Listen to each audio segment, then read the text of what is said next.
I did not think that things could get much worse than Derek Carr for the Saints, especially after last year, but somehow it can, and it did get worse. In case you missed it, Derek Carr announced his retirement after 11 seasons in the NFL, leaving the Saints with a quarterback room of Spencer Rattler, Jake Haener, and rookie out of Louisville, the man Kellen Moore and Mickey Loomis picked over Shedeur Sanders, Tyler Shuck. Bro, as a diehard Panthers fan, I am crying out loud. This is disastrous. There's no other way to put it. The Saints fumbled the bag, and they are so cooked. Alvin Kamara, Chris Olave, I am sincerely sorry, because this is your team's most likely QB1. I really believe that the Saints mishandled this offseason from the get-go. First off, I'm not a fan of Kellen Moore, and hear me out, I have never been a fan of Kellen Moore. It's not just because he ended up in New Orleans and I hate the Saints. He was decent, I guess, in Dallas when people still thought that Dak Prescott was the second coming. He even interviewed for some head coaching jobs then around 2019, 2020, but he tapered off. Then he gets to the Chargers, absolutely destroys their offense at its very core. He ruined Justin Herbert's career. It's only by the grace of God that Jim Harbaugh was able to revamp the offense, get it back where it needs to be.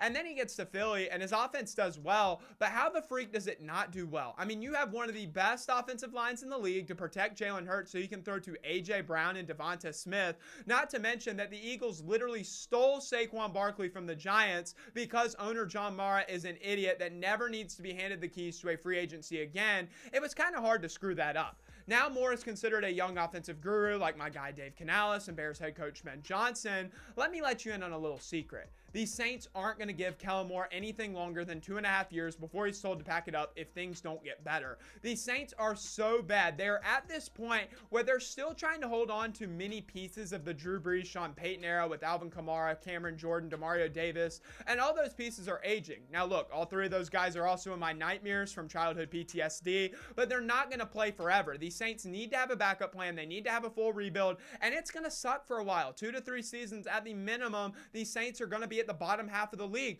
New Orleans needs to do whatever it takes to snag the #1 overall pick, to grab a guy like Arch Manning if he balls out at Texas this year, or whoever the best quarterback in this upcoming draft is. The Saints are in dire need of a quarterback. Drew Brees left this team in shambles. He left them down bad. Call me crazy, but have the Saints entered the Aaron Rodgers saga now if he doesn't retire himself? Saints fans, I hope you're not expecting to win the NFC South this year. It's just not your year, and in fact, I hope you're not even planning to contend for the NFC South. I just hope you're ready for a revolving door at quarterback. I think Shuck is going to be the starter week 1. However, that's not going to last. Then they're going to play Spencer Rattler. He's going to ball out a game or two, and then boom, back to missing guys left and right. And then the Saints will have no choice to go down to Jake Haener, who I have nothing negative to say about really, but nothing positive either. This season is already over for the Saints, and if I'm a fan of this team, I pack it up and get it ready for next year.